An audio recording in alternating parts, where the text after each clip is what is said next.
And time to check to see what's trending online for this Monday. Our producer, Nikki Bussey, is here with more. Nikki, you know, other than searches related to 9/11, what else is going on out there? Well, there's a lot of stuff going on. Like you said, there's lots of people looking for things related to the memorial, especially parts of this president's speech. But other than that, the big talker today is an interview with Casey Anthony's parents.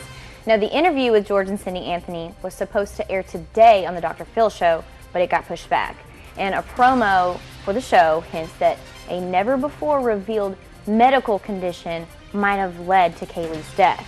And sources to the show, closer to the show, say that Casey actually suffered from grand mal seizures, and that might have had something to do with it. Casey did or Kaylee did? Casey did. Casey did? Okay. And they're saying it's something in the way like you associate fact and fiction. Because I was trying to do a little bit of research on that. It's something like that, and that's what her mom is hinting at. Yeah. We'll find out, I guess. Maybe tomorrow.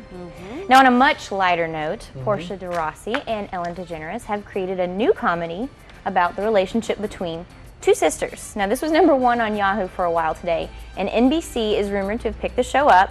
They've made a, quote, put pilot commitment for the show, and de Rossi is set to play one of the sisters, but it doesn't look like Ellen's going to be her sibling, which is good because the two have been married since 2008, so that'd be a little weird, I think. I think it'd be kind of neat if they played sisters. That'd be so fun. It would like, be weird. that'd be good acting. Yeah, it would be good. Well, be interesting to see what that's about. Yeah, who knows where that'll go.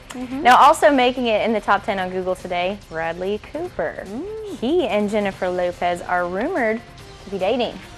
TMZ is reporting that the two ate dinner together over the weekend, and a waitress says that the meeting looked kind of romantic, but People magazine is saying that this is all business and that the two of them are actually working on a project together. Imagine not being able to go out to dinner with somebody and then Without all of it a being sudden a rumor starts and all of a sudden you're hooked up with them on these websites and everything else. It's not a bad rumor, though, for J.Lo and Bradley Cooper to be hooking up, because they're a cute couple. They're very cute. Yeah.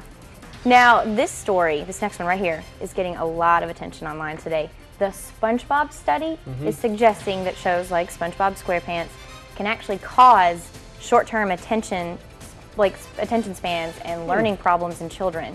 And now researchers studied 60 kids who watched this, fast-paced SpongeBob and another slower-paced cartoon from PBS, and then they took a mental function test.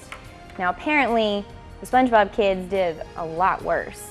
And researchers say that even just watching 9 minutes of a fast-paced show like that, can do some damage in kids as young as 4 years old.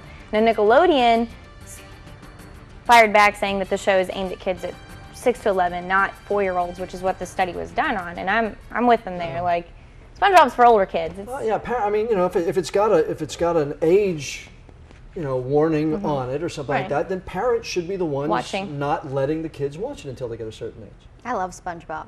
It's a happy show. What was that study about? I don't know how we turned out how we are by watching the Roadrunner and Wile E. Coyote for years as kids. Right. And the old Bugs Bunny cartoons. How did we make it? That cartoon is supposed to be nonsensical anyway. And goofy. I don't even understand. They're always injuring themselves. Like, it's funny, it's lighthearted. It's not meant to be educational studies for these kids. But it's also the babysitter in many instances too, and that's difficult when the kids are left to watch that because they can't separate. It's parental controls. It's like a kid watching something that they can't see on other channels. Okay, all right, Nick, thanks. Well, you might need to pack an umbrella. Meteorologist Rob Ellis is going to join us in 2 minutes, and there, from John Blake in Chadbourne, evidence that it's been raining in his part of the area today. Double rainbow. What does it mean? See it? What does it mean? Stay with us. We'll be right back.